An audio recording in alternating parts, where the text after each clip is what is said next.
Bienvenue sur le podcast de la paye facile. Je suis la narratrice et je suis heureuse de vous présenter les conseils d'Anthony Rocca.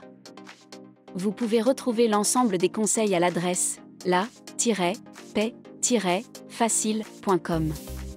Vous pouvez aussi vous inscrire à la newsletter.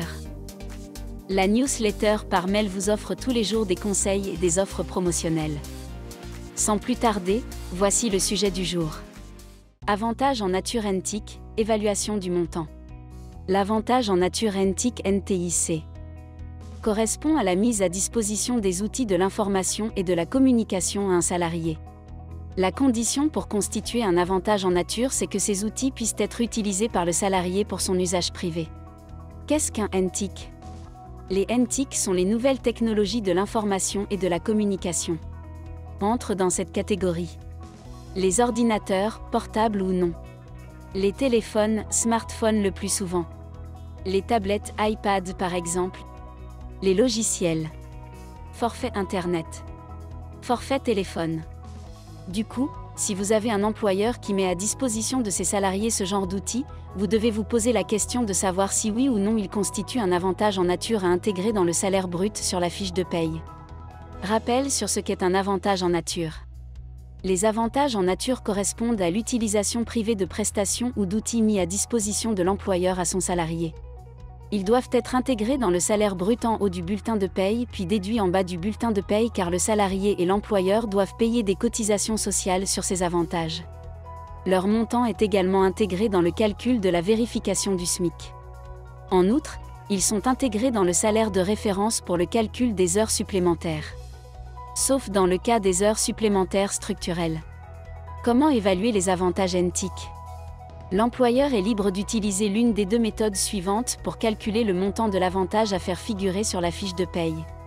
Il peut évaluer suivant les dépenses réelles. Ou bien partir sur la base d'un forfait. Évaluation forfaitaire. Si l'employeur opte pour une valorisation de l'avantage avec un forfait, alors dans le cas général, pour évaluer le montant, il faut partir du montant annuel et prendre 10% de ce coût public TTC.